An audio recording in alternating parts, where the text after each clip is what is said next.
일본이 한국의 KF-21 전투기 개발을 두고 냉소적인 태도를 보였던 것이 불과 몇 년 전이 일이었지만 이제는 상황이 완전히 뒤바뀌었다. 과거 일본 내 군사 전문가들은 KF-21 개발이 어렵다고 평가하며 한국이 독자적인 전투기를 완성하는 것은 불가능할 것이라고 주장했지만 KF-21의 성공적인 시험 비행과 연이은 기술적 성과 앞에서 그들의 시선이 완전히 달라졌다. 최근 일본 방위성 내부에서조차 왜 우리는 KF-21처럼 만들지 못했는가? 라는 회의적인 목소리가 나오기 시작했고 일본 항공산업계에서도 한국의 성과를 인정하는 분위기가 확산되고 있다. 특히 일본이 미국과 함께 개발하려 했던 차세대 전투기 사업이 난항을 겪으면서 독자적인 전투기 개발이 얼마나 어려운지를 실감하는 중이다.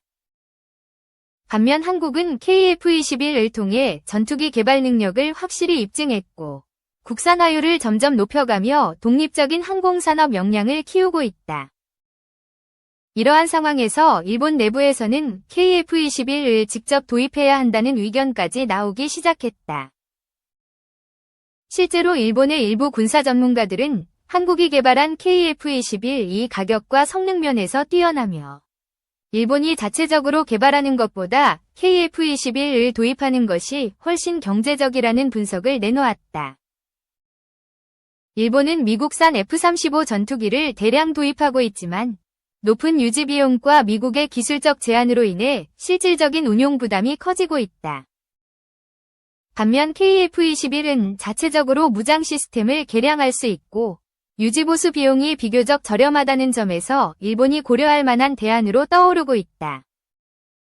또한 한국이 최근 KF-21 외 무인기 연계 시스템을 개발하면서 미래 전장 환경에 적합한 최첨단 기술을 빠르게 적용하고 있다는 점도 일본에게는 큰 부담이 되고 있다. 일본의 군사 매체들은 한국이 이렇게까지 빠르게 전투기를 완성할 줄 몰랐다며 놀라움을 감추지 못하고 있으며 일본 내 여론도 이제는 한국의 기술력을 인정해야 한다는 분위기로 바뀌고 있다. 특히 일본이 한국과 방산협력을 검토해야 한다는 목소리까지 나오면서 한때 한국의 전투기 개발을 폄하하던 일본의 태도가 180도 변하고 있다. 이러한 변화는 단순한 여론의 변화가 아니라 일본이 실제로 전력 증강을 위해 현실적인 대안을 모색해야 하는 상황에서 나온 것이다. KF-21은 이미 동남아와 중동 국가들의 관심을 받고 있으며 향후 유럽 시장까지 진출할 가능성이 높은 상황이다. 만약 일본이 KF-21 도입을 검토하게 된다면 이는 한국 방산 역사에서 가장 놀라운 대반전이 될 것이며 한국이 명실상부한 전투기 수출국으로 자리매김하는 중요한 계기가 될 것이다. 과연 일본이 실제로 KF-21 도입을 추진할 것인지 그리고 한국이 이에 어떻게 대응할 것인지 전 세계 군사 전문가들의 관심이 집중되고 있다.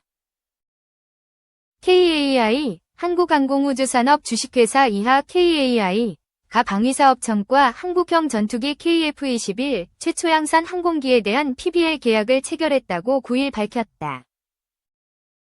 PBL은 전력화된 무기체계 후속군수 지원을 전문업체가 전담하고 항공기 가동률 등 성과지표에 따라 성과금 또는 페널티를 차등 적용하는 방식의 선진 후속군수 지원 체계다. 이번 PBL 계약은 지난 6월 계약을 체결한 최초 양산 물량을 대상으로 하며 계약 금액은 1243억 원 규모로 기간은 올해 12월부터 2027년 12월까지 3년을 계약했다. KAI는 이번 사업을 위해 KF-21 전력화 이후 운영에 필요한 수리 부속을 선제적으로 확보하고 효율적인 정비 지원 체계를 구축할 계획이다. 이를 통해 항공기 가동률 향상 등 국가 항공전력 강화는 물론 운영 유지비 절감에도 기여할 것으로 기대된다. KAI는 15년 동안 쌓아온 국내 후속 지원 사업 경험을 바탕으로 향후 1,000여 대 이상 운영될 국산 항공기의 PBL 사업을 지속 확대해 핵심 사업군으로 육성한다는 전략이다. KAI는 지난 2010년 한국공군의 KT-A1을 시작으로 T-50 계열, 수리온 계열 항공기로 PBL 사업을 이어왔으며 올해 수출 기종 최초로 필리핀 FA-50PH 외 PBL 계약을 체결해 영실상부 개발 생산에서 후속 지원까지 책임지는 토탈솔루션 기업으로 자리매김하고 있다. 통상 항공기는 수명주기 동안 성능 개량을 포함한 후속 지원 비중은 항공기 획득 비용의 2에서 5배에 이르는 것으로 알려져 있으며 KF-21 PBL 사업도 향후 30년간 약 5조 원 이상의 사업 규모가 전망된다. 한편 KAI는 현재 KF-21 외 시험 비행을 안정적으로 진행하는 동시에 최초 양산 물량의 적기 납품을 위해 기체 구조물 제작과 최종 조립 생산 라인 구축을 차질 없이 추진 중이다. KF-21 시험 비행은 지난달 말 1000소티 무사고 비행을 달성하며 전체 시험 비행 2000소티 중 절반을 성공리에 마치고 반환점을 돌았다. 2015년 시작된 KF-21 체계 개발 사업은 개발기간 10년 6개월로 2026년 6월 개발 완료 목표이며 같은 해 한국 공군의 전력화 예정이다. KAI 강구영 사장은 이번 계약으로 KAI가 개발한 모든 국산 항공기의 PBL 라인업이 구축됐다며 한국 공군의 차세대 핵심 전력인 KF-21이 최상의 성능을 발휘할 수 있도록 KAI의 모든 후속 지원 역량을 동원해 최적의 지원을 하겠다고 밝혔다. 2. 유럽 영토를 뺏으려는 트럼프, 서부 개척 향수를 자극하는 정치적 노림수. 미국 외교의 대서양주의가 흔들리고 있다. 20세기 미국 외교 정책에서 가장 중요한 기준은 대서양주의였다고 봐도 무방하다. 시카고 대학의 석좌 교수인 브루스 커밍스는 대부분 미국인은 해외 정세나 외교 정책에 관한 글을 쓸 때 대서양주의 혹은 유럽 우선주의 관점에서 접근한다고 지적한다. 미국인들은 대서양 국가와의 관계가 가장 중요하고 우선시되어야 하며 그에 대해 항상 그래왔다고 단순히 가정한다. 이러한 경향은 특히 미국 외교의 엘리트 집단에서 두드러진다. 그러나 최근 새로 집권한 트럼프의 백악관에서는 전혀 다른 기류가 흐르고 있다. 무슨 일이 벌어지고 있는 걸까? 트럼프는 멕시코만을 아메리카만으로 변경하고 캐나다를 미국의 51번째 주로 편입시키고 1999년에 파나마로 소유권을 넘겨준 파나마 운하를 되찾겠다고 발언했다. 트럼프의 야욕은 여기서 멈추지 않았다. 트럼프는 연일 세계에서 가장 큰 섬으로 한반도 약 10배 크기에 달하는 그린란드를 넘보고 있다.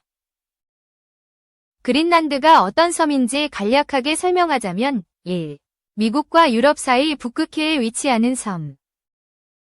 2. 1953년 공식적으로 덴마크의 편입, 식민지 오른쪽 화살표 자치령, 되어 덴마크령 영토가 되었음. 3. 2009년부터는 외교와 국방 분야를 제외한 모든 정책 결정에 자치권을 갖게 되었음 정도로 말할 수 있겠다.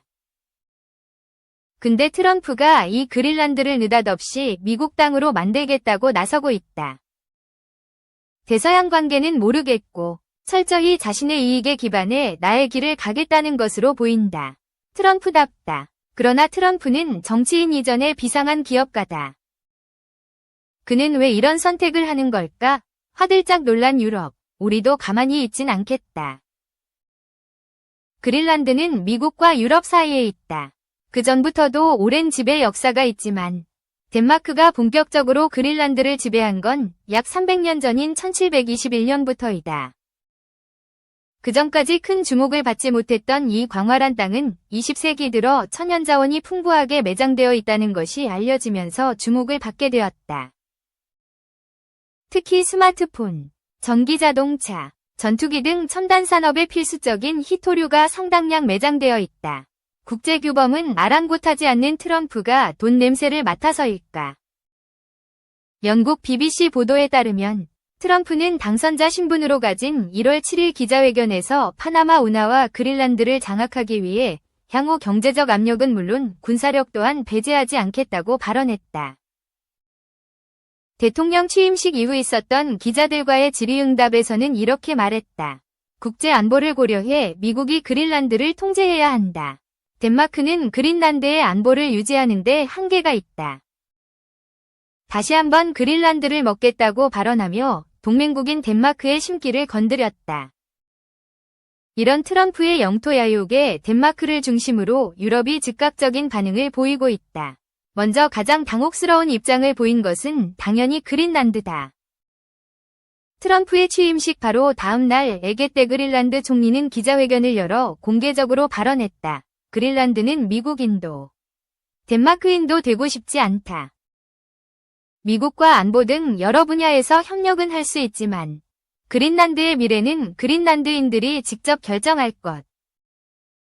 실제 덴마크의 유력 일간지인 베를링스케가 실시한 여론조사에서 그린란드 주민 가운데 85%는 미국에 합병되는 것을 반대했으며 6%만 이에 찬성했다. 9%의 주민들은 결정하지 않았다고 밝혔다. 다음으로 발등에 불이 떨어진 곳은 덴마크다. 트럼프의 취임 일주일 만인 지난 27일, 포울센 덴마크 국방부 장관은 그린란드 안보를 위해 하나 약 3조 원, 146억 크로네, 의 방위비 지출을 공식적으로 발표했다. 그와 함께 덴마크 정당들은 그린란드가 위치한 북극의 안보를 위해 더 많은 군사비를 담은 방안을 올 상반기에 제출하기로 했다. 이튿날 프레데릭센 덴마크 총리는 독일과 프랑스, 벨기에를 차례로 방문하며 외교전을 펼쳤다. 가장 먼저 독일을 방문한 프레데릭센 총리는 유럽이 처한 위기를 우려하며 유럽의 단결을 촉구했고, 이에 숄츠 독일 총리는 유럽은 국제사회가 합의한 규범을 존중하고 국경은 무력으로 침해돼서는 안 된다고 화답했다. 다른 유럽 주요 인사들도 트럼프의 행보에 불편한 심기를 드러내고 있다. 안토니우 코스타 유럽연합 정상회의 상임위장, 그린란드 문제에 대해 덴마크를 전적으로 지지한다. 로베르트 브리거 유럽연합 군사위원장, 유럽연합 차원이 아닌 사견임을 밝히며 향후 그린란드의 유럽연합 병력이 주둔하는 것을 고려할 필요가 있다. 이런 반응을 보면 유럽 주요 인사들은 그린란드를 단순히 덴마크만이 아닌 유럽 차원의 안보 문제로 접근하고 있고, 필요하다면 미국과의 갈등도 일정 부분 불사하겠다는 생각임을 알 수 있다. 이런 반응에도 트럼프 행정부는 강경한 입장을 고수하고 있다. 로이터 통신에 따르면 지난 30일 마크 루비오 미국 국무장관은 팟캐스트에 출연해 이렇게 말했다. 그린란드는 단순히 하나의 영토가 아니라 미국의 국가적 이익에 부합한다. 현재 트럼프 대통령은 그린란드 매입에 진심, 향후 트럼프 행정부는 군사적 방안도 배제하지 않을 것. 정도의 차이는 있지만 사실 트럼프 행정부는 지난 일기 당시에도 그린란드 매입 의사를 밝힌 바 있다. 특히 2020년 12월에는 당시 미국 외교부에서 약 300페이지에 달하는 새로운 북극의 그린란드와 아이슬란드, 그린랜드 앤드 아이슬랜드 인 더 뉴 아크틱 보고서를 발간하기도 했다. 트럼프 대통령의 그린란드 매입과 관련해 전혀 미국의 역사적 배경이 없는 건 아니다. 2차 세계대전 당시 덴마크가 히틀러가 이끄는 독일에 항복하자 그린란드는 미국의 보호를 받는 것이 현실적인 방안이라고 판단했다. 이에 그린란드는 비행기 생산에 필수적인 알루미늄을 생산하는 크라이오라이트 광산에 대한 통제권을 미국에 넘겼다. 또한 이곳에 비행장을 설립할 수 있는 면허권도 부여했다.